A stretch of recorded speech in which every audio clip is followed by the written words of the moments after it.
Absolutely. The next one you mentioned is Dwight.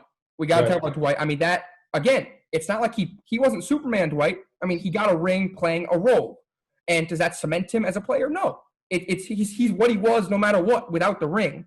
I'm more curious your personal relationship with him and seeing, I guess, that was a tough series in 2009. You got hurt. You were playing hurt. You asked everybody if you should play. You were that kind of with him other star. And what was it like for you guys after that loss? I mean, he was a top 5 player in the world at that point. What was it like for you, for him after that loss?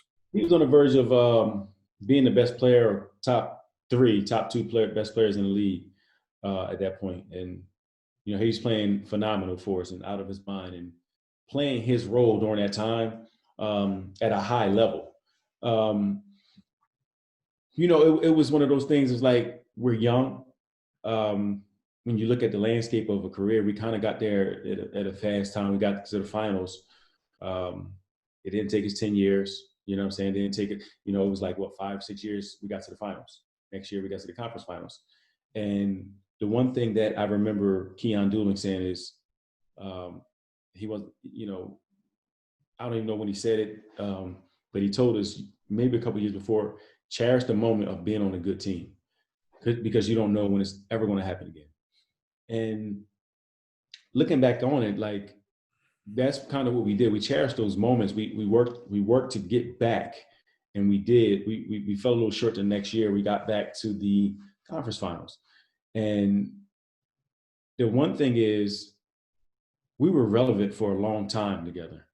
And we were a team that people like, all right, here comes Orlando. We really got to play. We really got to buckle down. But afterwards, it just kind of fell apart for a few different reasons. And you can't point the finger at Dwight. He's going to get the blame. And normally when you're best player in the team, you get the blame. So other things that happened that people don't know about.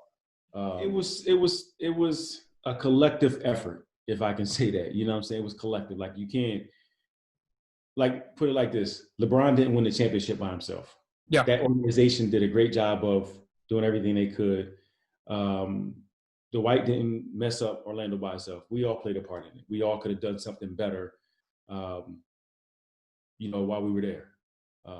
Whatever the case, but we all could have done better. I don't have any regrets how things fell apart. Other than I still wish I could have finished my career there, because it's business, and a lot of weird things happen when business get involved, money, all that stuff. But I have the utmost respect for Dwight just because of who he is as a player. Like I said, we had some really great years, and I'm happy for him. I'm happy he deserves it. And before the season started, and they were talking about him signing with the Lakers, I got a ton of emails, ton of interview requests, and I think I did one interview. I said, basically, if he can accept the role and be who he is for that team, strong guy and rebounder, block shots, alter shots, the anchor of the defense, frustrate a guy like Jokic. That's what they signed him for. They signed him to do that, and he did that. He actually exceeded that role, in my opinion. People thought he was washed up.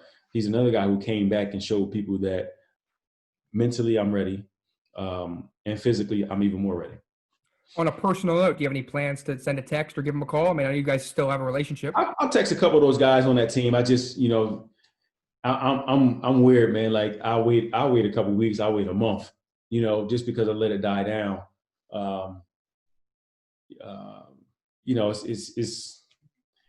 It's never too late. Like, you know what I'm saying? Whether it's tonight or in a month, those guys will get a text from me, Rondo. All those guys will get a text from me congratulating them.